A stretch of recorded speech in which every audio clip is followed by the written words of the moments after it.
Hello, I'm Annette Young and welcome to the 51%, a show about women reshaping our world. Coming up, details of life under the Taliban for women in Afghanistan are beginning to emerge, including a ban on sport and extremely strict conditions for those attending university. Also, as the world marks 20 years since 9/11, we speak to Lena Abi Rafeh, a women's rights activist and an Arab American who worked in Afghanistan, about the impact of that momentous day. And Maria Kolesnikova, a leading opposition figure in Belarus, is sentenced to 11 years in jail. But we begin in Afghanistan, where the Taliban is tightening its grip on power. In recent days, a number of brave women have taken to the streets in Kabul and Herat, loudly protesting for equal rights. In response, they've been beaten with whips and faced gunfire. This as hardliners were appointed to all key posts in the Taliban interim government, which also included no women. As well, all women will now be banned from playing sport. And in the meantime, young Afghans have gone back to class, with private universities reopening this week, including young women who the Taliban say can now attend. But they're obligated to do so under very strict conditions, with classes separated between men and women, as Luke Shrego explains. Long an uncommon sight on the streets of Kabul, Islamic clothing is now mandatory for women in Afghanistan. Younger generations have been treading a fine line between submission and defiance. I think like this I'm respecting the codes on Islamic dress. OK, I'm not wearing a black abaya, but it's too hot for that. It's too hard to wear at the moment. Heading back to class, Zahra discovers another part of the new order in the Islamic Emirate. A curtain now separates men from the women. Before, we were all studying together. We were friends. But now this curtain leaves a horrible sense of pressure. But we have no choice. The students here are fourth years in political science, and no one's in favour of the changes. After 2 decades of gaining new freedoms, it feels like a return to a past many here never even knew. It's absurd, more even. Everything has stopped for us, and lots of people have left. I feel alone and hopeless. Hopeless, and with the dawning understanding that the new decor is here to stay.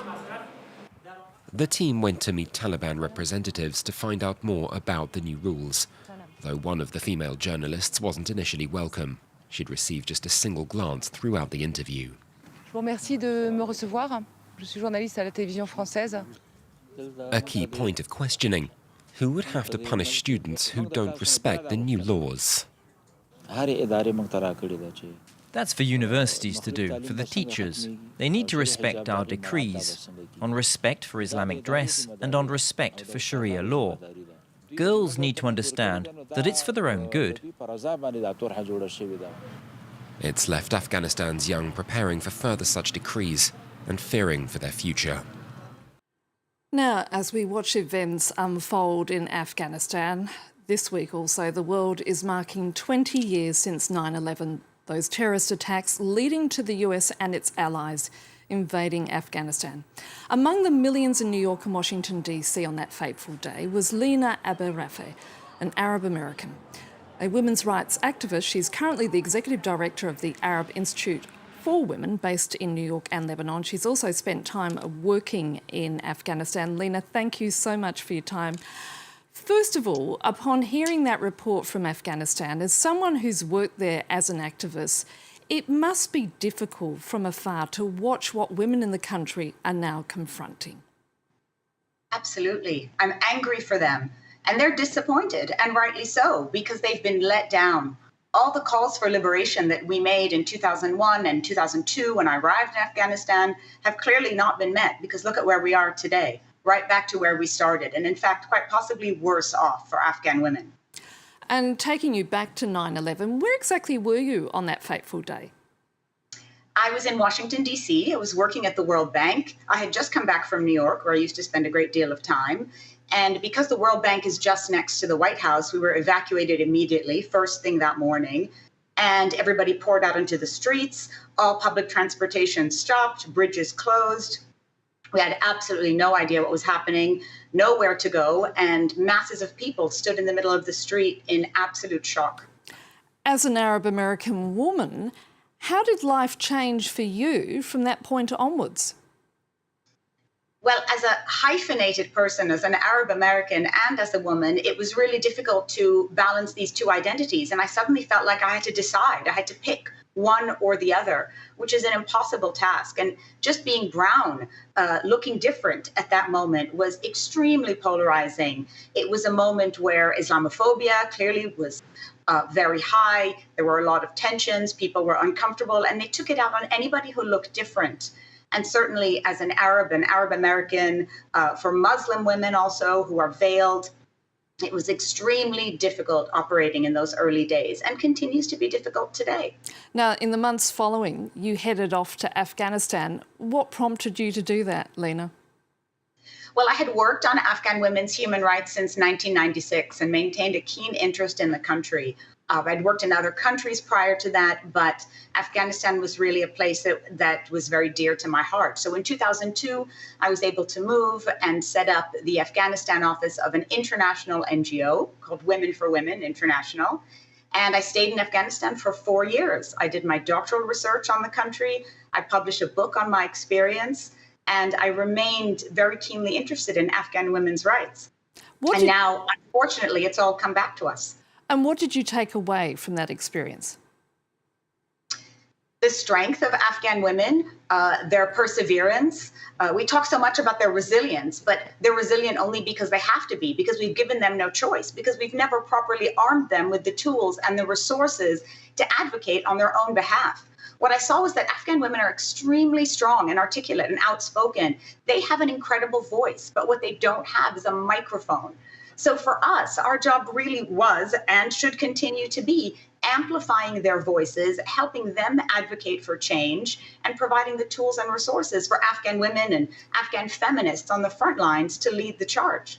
Now, taking a broader view, Lena, and given your work at the Arab Institute for Women, has the status of women in the Arab world improved since 2001? Especially when you take into account the Arab Spring that occurred, some 10 years or so ago.